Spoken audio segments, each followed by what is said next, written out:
Good morning mga lalabs. Ayan po guys, flex ko lang po yung um, ibibigay kong ano guys sa mga ang tawag nito. Hindi sa mga sa best employee of the month. Hindi naman talaga trabaho ko to, no, pero kasi mabait sila at tinutulungan ako lagi, kaya kasi tinutulungan ako, bigyan ko rin sila back ng grasya kahit kunti lang guys. So ayan po, binigyan ko siya ng frame kasi Mother's Day is coming.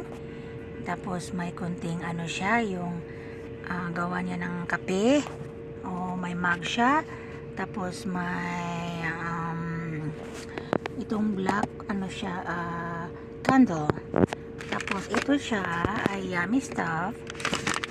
Ayan, mango ting. Napaka yummy guys. Kinain ko nga ang isa kasi sobrang yummy. Ito namang isa ay sabon. Tanggalin natin. So sabon, kasi po ano po siya guys, medyo may edad na konti. So ganyan ang sabon niya, para babango siya. Para babango siya. Ayan, so Lily of ano ba yan, Valley of the Valley. So yan po guys. So pinakita ko lang yan guys, pero lalagyan na po natin ng pampaganda, ganyan, para ginawan ko muna ng video guys para makita niyo kung ano ang laman. Huwag lang kayong maingay kung sa bagay, hindi naman kayo malayo naman, hindi niyo ma-post ba or makita. Yan po, kanyan guys, kailangan mabait po tayo. Hindi pwede yung ikaw mabait lang siya sa'yo, tapos ikaw, kung mabait ang tao sa'yo, mabait ka rin back. Hindi pwede yung isa lang ang laging mabait lagi, diba? So show your love to everyone. Everyone. Kaya ganyan guys, hindi pwede yung isa lang ay love mo tapos may paborito ka kasi ganyan. Huwag maging ganyan, kasi pangit ang maging ganyan.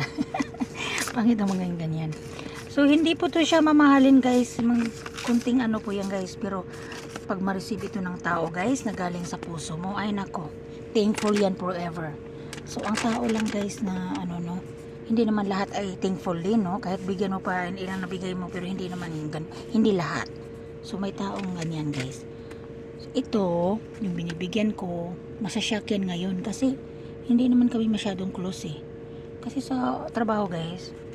Kasi pag siya, alam niya ginagawa niya, kaya hindi ako mag-ano na magbigay sa kanya back.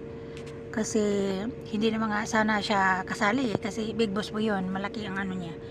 So, kasi ganyan guys, kung sino yung tao na makikitungo sa'yo, huwag kang mamili, mag thank you ka. Kung hindi mo man kaya sa bagay, so doon ka sa yung pakikitungo, be thankful always. Laging mag smile, mag thank you, magpakabait, ganyan. Hindi yung ngayon ka lang magpagkabait kasi kailangan mo ng something, no, hindi po, pangit po yun, di ba? Mahahalata po yun na nanggagamit ka lang. So hindi po yan paparinig ha.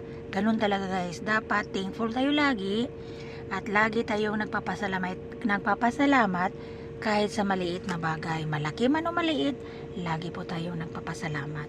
Okay, kahit pangit po yung binibigay niya, kahit kaano pa yan kapangit guys, kahit luma pa yan, basta mag thank you ka galing from your heart. Hindi yung mag thank you ka kasi nandyan lang sa harap mo tapos hindi mo pala gusto. Kahit hindi mo pa gusto guys, basta bigay, mag thank you, tanggapin ng walang pag-alilangan.